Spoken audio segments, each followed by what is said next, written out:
Welcome, guys. Justin R. Harris here. Glad you came back. Another business series, scenarios, solutions solved.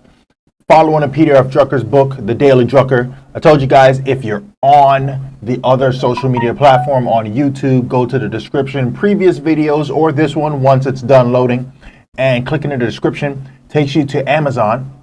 So you can go there and get the book. Follow along. Apply it to your concept in business.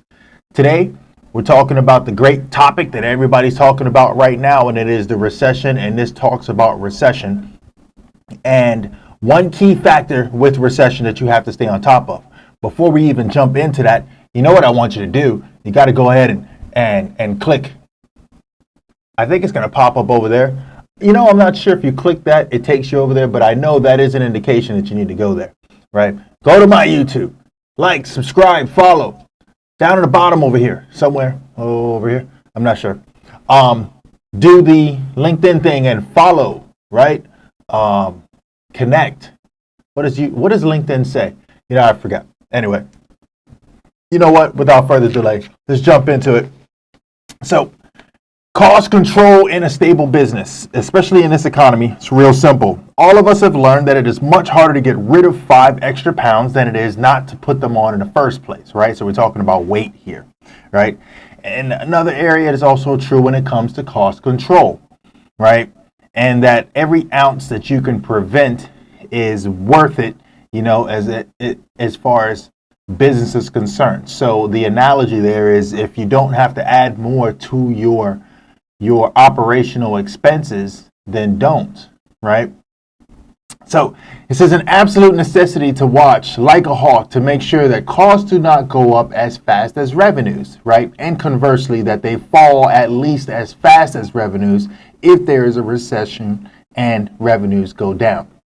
So understanding in this economy right now, we have, you know, they're kind of dancing around the topic of recession and so forth. Oh, well, what technically is a recession, and we're not really in one, but then they're saying yes we are, and then you have economists on one side arguing, then you have I'm gonna say our political side arguing another side, and it's like, listen, let people do their job.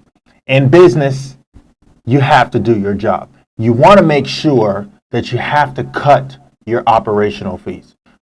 Unfortunately, when it comes to doing something like that, sometimes you have to let employees go, but sometimes you can do things to maybe cut back a little bit without having to let go of staff, because that creates the butterfly effect, right? Because if you let staff go, then they're forced to go home or find another job if they can, if another business is hiring, because they're probably letting go of people too.